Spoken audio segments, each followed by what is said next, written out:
খ্রিস্টপূর্ব ষষ্ঠ শতক। কপিলাবস্তু নগরের এক রাজপ্রাসাদ। মধ্যরাত। সারা পৃথিবী অন্ধকারে ও নীরবতায় আচ্ছন্ন। রাজপ্রাসাদের বিলাস বৈভবের প্রতি বিতরাগ এক রাজকুমার দূরে একাকী এক গাছতলে বসে আছেন। তাঁর হৃদয়ে আজ গভীর শূন্যতা বিরাজমান। তার শ্রান্ত নয়ন যেন সর্বদাই আপামর মানুষের দুঃখের চিন্তায় মগ্ন। দুঃখ সুখের এই চক্রে পিষ্ট মানুষদের কি করে উদ্ধার করবেন তাতেই বিচলিত। মহাবিশ্বের যাবতীয় ভোগৈশ্বর্য তাঁর পদতলে, কিন্তু সংসারের অনিত্যতা বোধ তাকে আলোড়িত করতে থাকল। আর স্থির থাকতে পারলেন না তিনি। সেই রাতেই বেরিয়ে পড়লেন এক মহাযাত্রার উদ্দেশ্যে। এই মহাযাত্রা তাকে পরিশেষে এক জ্ঞানোদীপ্ত পুরুষে পরিণত করল। জাগতিক দুঃখ সুখে মুহ্যমান মানবের সামনে ফুটে উঠল তা থেকে মুক্তির পথ। তিনি হয়ে উঠলেন এক অসীম হৃদয়বত্তা সম্পন্ন জ্ঞানের জ্বলন্ত প্রতিমূর্তি, মহাপুরুষ গৌতম বুদ্ধ।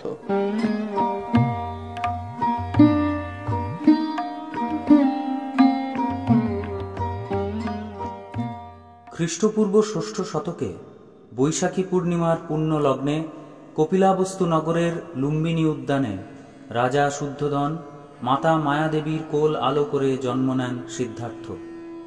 বাল্যকাল থেকেই তাঁর রূপ, বুদ্ধি ও হৃদয়বত্তা সকলের প্রশংসা অর্জন করত। রাজ জ্যোতিষগণ গণনা করে বলেছিলেন যে এই ছেলে সংসারে থাকলে রাজ চক্রবর্তী, সন্ন্যাসী হলে জগৎগুরু হবে।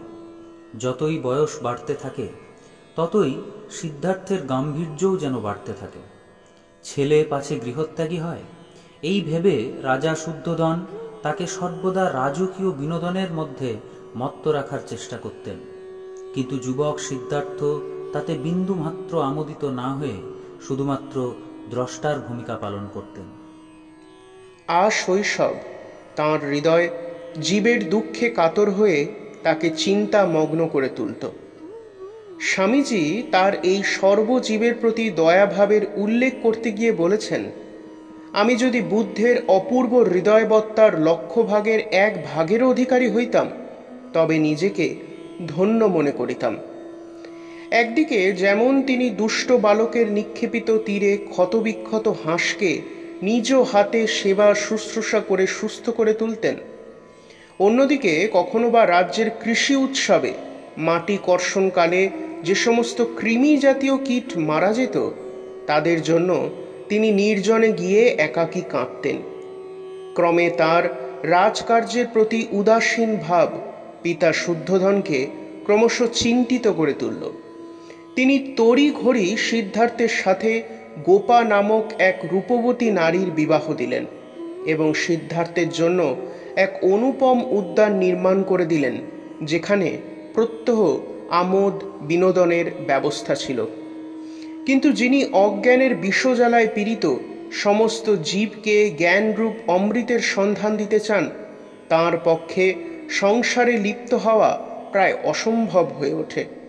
যার বিচার বিবেক, দেহ প্রাণ মন সর্বদা কি করে সমস্ত জীবকুলের ভালো হয় তাতেই নিমজ্জিত হয়ে থাকে, তাঁর পক্ষে রাজকার্য সামলানো বিষধারণের চেয়েও ভয়ঙ্কর হয়ে ওঠে। বিবাহের পর তার ব্যাকুলতা যেন আরো বৃদ্ধি পেতে থাকল। এই সময় ভবসংসারের নানা দুঃখ তার বৈরাগ্য অগ্নিতে যেন ঘৃতাহুতির কাজ করছিল। একদিন নগর ভ্রমণ করতে গিয়ে তিনি দেখলেন এক বৃদ্ধ রোগ যন্ত্রণায় নিদারুণ কষ্ট ভোগ করছেন। তা দেখেই সিদ্ধার্থের চিন্তাশীল মনে নানা তরঙ্গ উত্থাপিত হল। আবার অন্যত্র একদিন তিনি দেখলেন একটি মৃত ব্যক্তির দেহকে ঘিরে তার স্ত্রী পুত্র শোকে মুহ্যমান হয়ে কাঁদছে। সিদ্ধার্থ আর যেন নিজেকে সামলাতে পারলেন না। নিজেকে প্রশ্ন করলেন, হায়, এমন অনিত্য দুঃখময় জীবন নিয়ে আমরা মেতে আছি, এর কি কোনো শেষ নেই? যদি না থাকে তবে এই জীবনের কোনো মানে দাঁড়ায় না। নানা মানুষের দুঃখে কাতর হয়ে তিনি প্রতিকারের উপায় খুঁজতে লাগলেন। একদিন দেখলেন এক সাধু বৃক্ষতলে ধ্যানমগ্ন, সংসারের নানা সুখ দুঃখ জরা ব্যাধির চক্র থেকে সম্পূর্ণ বিচ্ছিন্ন হয়ে নির্বিকার বসে আছেন। সেই মুহূর্তে তিনি সিদ্ধান্ত নিলেন যে সংসার ত্যাগ করে সন্ন্যাসী হবেন। এদিকে তাঁর স্ত্রী সেই সময় এক পুত্র সন্তান প্রসব করেন। সিদ্ধার্থ দেখলেন ক্রমেই তিনি সংসারে জড়িয়ে পড়ছেন, আর কাল বিলম্ব না করে একদিন নিজের পিতাকে তাঁর সংসার ত্যাগের সিদ্ধান্ত জানাতেই পিতা ভীত সন্ত্রস্ত হয়ে রাজপ্রাসাদে কড়া পাহারা নিযুক্ত করলেন। কিন্তু সিদ্ধার্থ ঠিক করলেন নিজ অভীষ্ট লাভের পথে যে বাধাই আসুক না কেন তিনি সবলে তা উৎখাত করবেন। এক গভীর রাতে রাজকীয় ঐশ্বর্য, নিজ স্ত্রী পুত্র সকলকে ছেড়ে তিনি রাজ্য থেকে বিদায় নিলেন। গৃহত্যাগী হয়ে তিনি নানা স্থানে তপস্বীদের নিকট যোগ শিক্ষা করতে লাগলেন। সেই সমস্ত পথে তিনি সাধন করে সিদ্ধি লাভ করলেন। কিন্তু তিনি দেখলেন এই সমস্ত পথ মানুষকে সুখ দুঃখের এই আবর্ত থেকে নিষ্কৃতির উপায় বলে দিতে পারে না। তার মনের অশান্তি যেন আরও মাথা চাড়া দিয়ে উঠল। নানা স্থান ঘুরে ক্লান্ত ও নিরাশ হয়ে সিদ্ধার্থ স্থির করলেন নিজ সাধন বলেই সকল দুঃখ নিবারণের উপায় বের করবেন। ঘুরতে ঘুরতে একদিন গয়ার নিকট নৈরঞ্জনা নদীর তীরে উরুবিল্ল গ্রামে উপস্থিত হলেন। একটি সাধন অনুকূল স্থান নির্বাচন করে সেখানেই দিবারাত্র তপস্যা আদিতে নিজেকে নিয়োজিত করলেন। এই সময় তার অপূর্ব তেজস্বিতা কঠোর তপস্যায় মুগ্ধ হয়ে 5 জন সাধক সিদ্ধার্থের অনুসরণ করে তাঁর সেবা করতে লাগলেন। কিন্তু আহার নিদ্রা সম্পূর্ণ বর্জন করে সিদ্ধার্থ একাসনে বসে কঠোর তপস্যার যে সিদ্ধান্ত নিয়েছিলেন তাতে তার শরীর ক্রমশ ভেঙে পড়তে লাগল। একদিন শরীরের অবস্থা এতটাই দুর্বল হয়ে পড়ল যে তিনি নদীতে স্নান করে তীরে উঠবার কালে মূর্ছিত হয়ে পড়ে গেলেন। শিষ্যগণ ভাবল তাদের গুরুর দেহত্যাগ হয়েছে। মূর্ছাভঙ্গ হলে সিদ্ধার্থ ভাবলেন কঠোরভাবে সাধনা করলে শরীর দুর্বল হয়ে নষ্ট হয়ে গেলে সিদ্ধিলাভ অসম্ভব।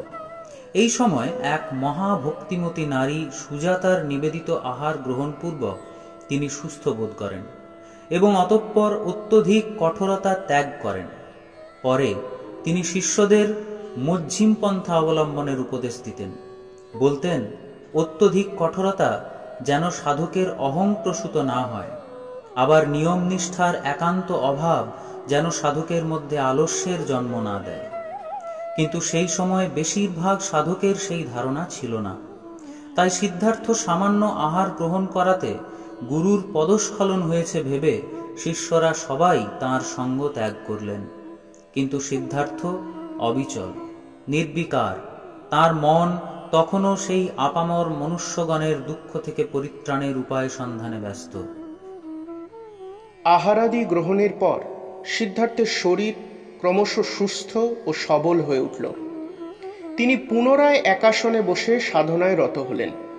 দিনের পর দিন ক্রমাগত সাধনার পর তিনি অবশেষে সিদ্ধি লাভ করলেন। তার মন নানা মানসিক তরঙ্গরাজিকে নিবৃত করে এক অসীম আনন্দ সাগরে মিলিয়ে গেল এবং এই বিশেষ অবস্থার নাম তিনি দিলেন বুদ্ধত্ব বা বোধি লাভ। সিদ্ধিলাভের পর মানুষের মুক্তির উপায় খুঁজে পেয়ে তার মন শান্তি এবং আনন্দে ভরে উঠল। কিন্তু তিনি শুধু নিজে এর উপায় জেনে ক্ষান্ত হলেন না, কারণ অবতার পুরুষের সমগ্র জীবন প্রদীপটি উৎসর্গীকৃত হয় সাধারণ মানুষের অজ্ঞান অন্ধকার দূর করতে। তাই শুরু হলো তার লব্ধ জ্ঞানালোক সাধারণের মধ্যে বিতরণ। কাশীর নিকট সারনাথে গিয়ে তার সেই পূর্বকার 5 জন শিষ্যের সাথে পরিচয় হলো। শিষ্যদের নির্বাণের উপায় বলে দিলে তারাও বুদ্ধের ন্যায় বুদ্ধত্ব লাভ করলেন। পরবর্তী বৈদিক যুগে বেদের কর্মকাণ্ডের বহুল প্রচলন হয়। যাগ যজ্ঞাদি সহকারে বহু আড়ম্বরপূর্ণ পূজা পদ্ধতি সাধারণের নাগালের বাইরে যেতে থাকে। আবার ধর্মলাভের জন্য মানুষ শুধুমাত্র পুরোহিত কুলের শরণাপন্ন হতেন। পুরোহিতকুল মানুষের এই দুর্বলতার সুযোগ নিয়ে ধর্মশাস্ত্রের নানা জটিল নিয়মকানুনের প্রবর্তন করে তুললেন। দিনের আলোর মতো পরিষ্কার ধর্মের সহজ স্বাভাবিক সত্য ক্রমে জটিল থেকে জটিলতর আকার ধারণ করল। সমাজে এমন ধারণার জন্ম দিল যে ঈশ্বর একজন আছেন বটে, কিন্তু এই ঈশ্বরকে জানতে হলে একমাত্র তাদের মাধ্যমেই জানতে হবে। সাধারণ মানুষ বেদ শিক্ষার অধিকার থেকে বঞ্চিত হল। আধ্যাত্মিক সম্পদের মহাভাণ্ডার পুরোহিতকুল তাদের গুপ্ত সম্পত্তিতে পরিণত করল। জাতিভেদ প্রথা, বাহ্যিক আচারের রমরমা, ধর্মীয় কুসংস্কারের বেড়াজালে সাধারণ মানুষ ধর্মভাব থেকে ক্রমে সরে আসতে লাগল। বুদ্ধত্ব লাভের পর গৌতম বুদ্ধ পুনরায় ভারতের সনাতন আধ্যাত্মিক উদার মতের প্রবর্তন করলেন। সাধনায় সিদ্ধি লাভ করে তিনি যে অসীম আনন্দের স্বাদ পেয়েছিলেন তা জাতি, ধর্ম, বর্ণ নির্বিশেষে সকল মানুষের মধ্যে ছড়িয়ে দিতে লাগলেন। অত্যন্ত পতিত নিকৃষ্টতম ব্যক্তিকেও তিনি আধ্যাত্মিক রাজ্যের অধিকারী করে তুললেন। দিকে দিকে বুদ্ধের এই বাণী ছড়িয়ে পড়তে লাগল। তিনি সদর্পে ঘোষণা করলেন, জগতে আদর্শ মাত্র একটি, সব মোহ বিনষ্ট করো, যা সত্য শুধু তাই থাকবে। মেঘ সরে গেলেই সূর্যালোক ফুটে উঠবে। সম্পূর্ণ নিঃস্বার্থ হও, একটি সামান্য পিপীলিকার জন্য প্রাণ দিতে প্রস্তুত থাকো। সাধারণ মানুষের কাছে প্রচার করলেন তার সহজ সরল দর্শন, যা মূলত জগতের ও জীবনের অনিত্যতার কথা বলে। তা যেমন দুঃখ যন্ত্রণার অস্তিত্ব স্বীকার করে, তেমনি বলে এই দুঃখের পারে যাওয়ারও পথ আছে। প্রচার করলেন অষ্টাঙ্গিক মার্গ, যা বহু মানুষকে জীবনের সুখ দুঃখের প্রহেলিকার পারে যাওয়ার পথ দেখালো। উচ্চ নীচ, ধনী দরিদ্র, রাজা প্রজা সকলেই তার আধ্যাত্মিক শক্তি ও ব্যক্তিত্বের বিমল বিভায় আকৃষ্ট হয়ে শত শত যুবক ত্যাগ ব্রতে দীক্ষিত হয়ে প্রব্রজ্জা অবলম্বন করলেন, হয়ে উঠলেন ভিক্ষু। প্রচার কার্য সংঘটিত করা এবং সমাজের ওপর তার প্রভাব দীর্ঘস্থায়ী করার উদ্দেশ্যে তিনি সংঘ চেতনা গড়ে তুললেন। সেই সংঘের সম্মুখে নিজেকে স্থাপন করলেন আদর্শ ভিক্ষু রূপে। তাকে কেন্দ্র করে সংঘের ভিক্ষুরা নৈতিক ও আধ্যাত্মিক জীবন গঠনে ব্রতী হল। তার নিজস্ব কর্মনিষ্ঠা, সংঘ শক্তি ও শত সহস্র ভিক্ষুর পরিক্রমা ও প্রচারের মধ্য দিয়ে নবধর্ম প্রাণবন্ত হয়ে উঠল। প্রচার ও সংগঠনের এই প্রতিভা ও কর্মনিষ্ঠা কেবল ভারতবর্ষে নয়, পৃথিবীর ইতিহাসে বিরল। তিনি নিজে ছিলেন অক্লান্ত কর্মী। রোজই পদব্রজে বের হতেন প্রচারে। রাজকান্তি দেহে ভিক্ষুর বেশ। এই বেশে ভিক্ষাপাত্র হাতে তিনি জনগণের মধ্যে বিচরণ করতেন।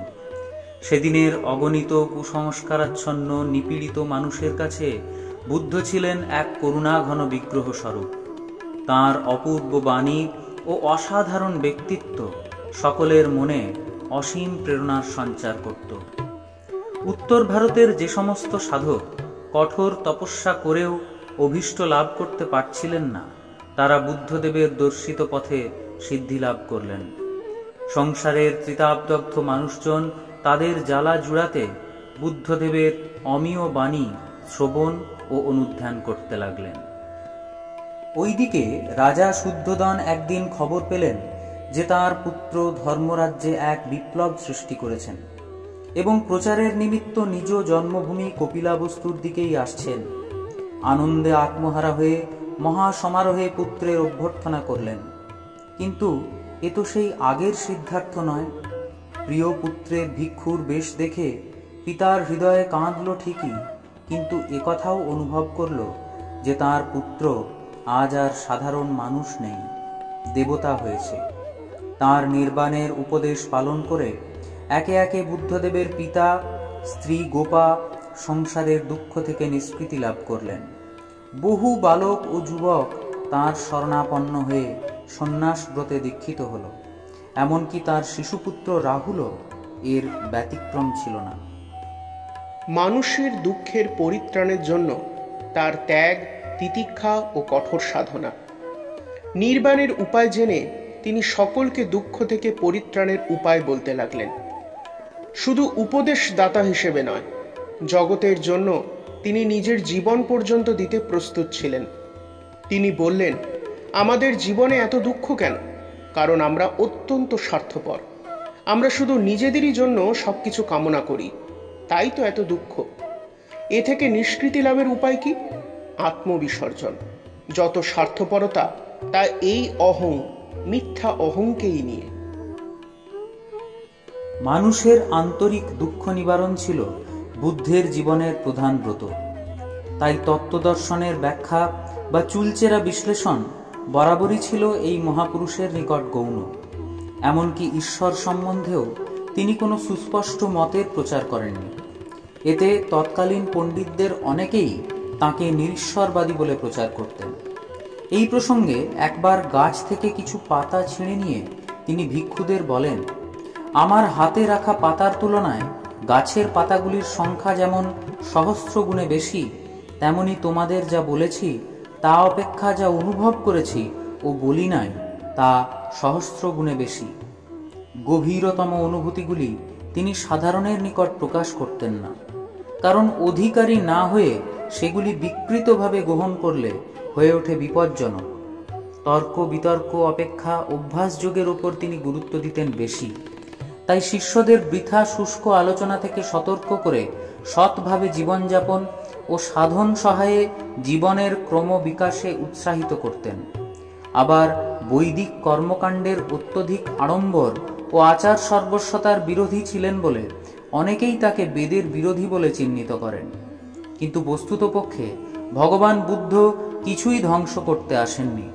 তিনি উপনিষদের ধর্মকে বাধা প্রদান বা বিনাশ সাধন না করে তার বিস্তৃতি ও পরিপূর্ণতা সাধন করেছেন। জীবনের শেষ দিন পর্যন্ত বুদ্ধদেব পরের কল্যাণে নিজ প্রাণপাত করতে চেয়েছিলেন। বলি প্রদত্ত এক নিরীহ প্রাণীকে বাঁচানোর জন্য হাড়ি কাঠে নিজেকে স্থাপন করেছিলেন। এক রাজাকে বললেন, ছাগ শিশু হত্যা করলে যদি আপনার স্বর্গে যাওয়ার সুবিধা হয়, তবে নরহত্যা করলে তাতে আরও বেশি উপকার হবে। অতএব যজ্ঞে আমায় বধ করুন। আবার পথে যেতে যেতে এক অসুস্থ রোগীকে দেখে প্রচার কার্য ভুলে তাৎক্ষণিকভাবে তার সেবায় আত্মনিয়োগ করেছিলেন। এমনকি নিজ হাতে তার মলমূত্র পরিষ্কার করে তার চিকিৎসার ব্যবস্থা করেছিলেন। একদিকে যেমন আমন্ত্রণ রক্ষার্থে মহাবৈভবশালী রাজদরবারে গিয়েছেন, অপরদিকে সমাজের তথাকথিত নিচু জাতিভুক্ত ও অস্পৃশ্য মানুষদের থেকে শুরু করে রাজগৃহের গণিকা আম্রপালির আতিথ্য গ্রহণ করেছেন। তাঁর দিব্য স্পর্শে অগণিত মানুষের জীবন আমূল পরিবর্তিত হয়েছে।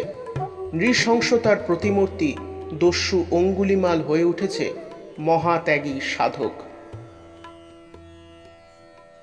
শিষ্য, ভক্ত, ভিক্ষু সকলকে তিনি সংসারের অনিত্যতা বারে বারে মনে করিয়ে দিতেন। তাঁর শিক্ষাদানের পদ্ধতিও ছিল অভিনব।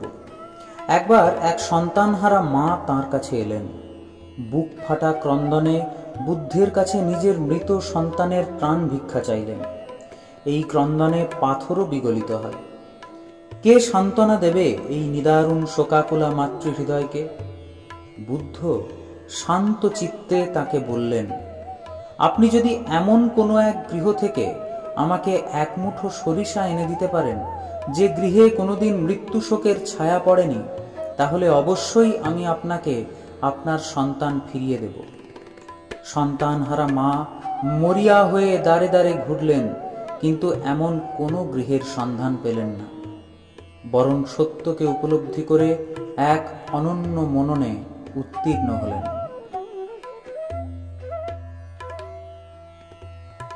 তাঁর জীবন যেমন মহৎ, মৃত্যুও তেমনি। তার বয়স তখন ৮০ বছর। সেই সময়ের সমাজে অস্পৃশ্য জাতিভুক্ত এক বৃদ্ধ ভক্ত পরম যত্ন সহকারে নিজের সাধ্যমতো তার ভোজনের ব্যবস্থা করেন। কিন্তু সেই গুরুপাক খাবার তার শরীরে সইবে না জেনেও, এমনকি শিষ্যদের বারণ সত্ত্বেও তিনি তা গ্রহণ করলেন ভক্তের ভালোবাসার মান রাখতে। অচিরেই অসুস্থ হয়ে পড়লেন বুদ্ধ, কিন্তু প্রব্রজ্জা অব্যাহত রইল। পরে শিষ্যদের বললেন, ওই বৃদ্ধ ভক্তকে কেউ যেন দোষারোপ না করে বা সে নিজেও যেন মনোকষ্ট না পায়। তাকে আমার আশীর্বাদ জানিও। সুজাতার নিবেদিত খাবার যেমন নির্বাণ লাভের আগে আমার দেহকে সঞ্জীবিত করেছিল, তেমনি এই খাবারও আমাকে নিয়ে যাচ্ছে মহাপরিনির্বাণের পথে। দুই খাবারই আমার কাছে সমান প্রিয়। মৃত্যুশয্যায় থাকাকালীন তাঁর অন্তরঙ্গ সেবক তথা শিষ্য আনন্দকে কাঁদতে দেখে বুদ্ধ গুরুগম্ভীর স্বরে বললেন, এ কি, আমার এত উপদেশের এই ফল? কোনো মিথ্যা বন্ধনে তোমরা জড়িও না, আমার উপর কিছুমাত্র নির্ভর করো না। এই নশ্বর শরীরটার জন্য বৃথা গৌরবের প্রয়োজন নেই। বুদ্ধ কোনো ব্যক্তি নন, তিনি উপলব্ধি স্বরূপ। নিজেরাই নিজেদের নির্বাণ লাভ করো।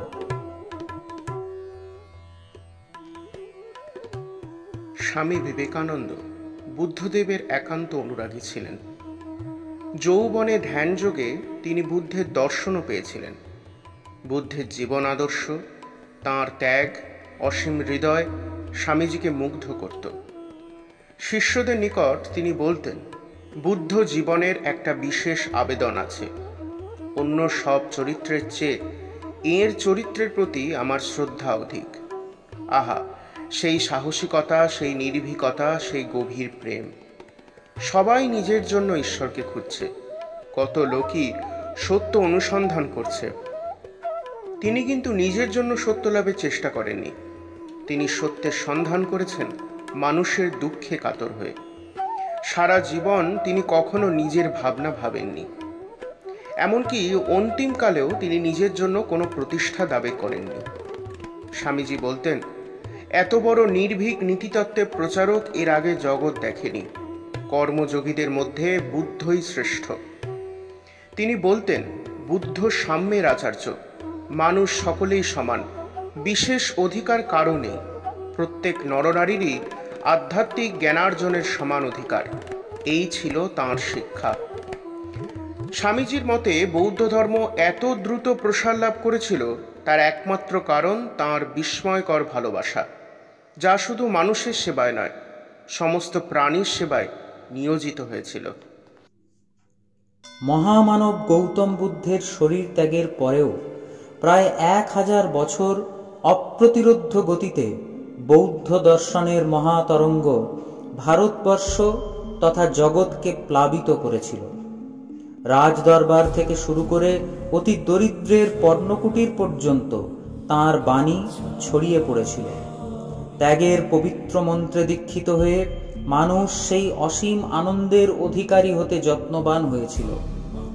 আজও যেন বুদ্ধদেব স্বয়ং সকল সাধনার সঙ্গম স্থলে সকলের প্রেরণাস্বরূপ, সকল দুঃখের ত্রাতা হয়ে দৃপ্ত বলিষ্ঠ কণ্ঠে ঘোষণা করে চলেছেন, বুদ্ধং শরণং গচ্ছামি, ধর্মং শরণং গচ্ছামি, সংঘং শরণং গচ্ছামি।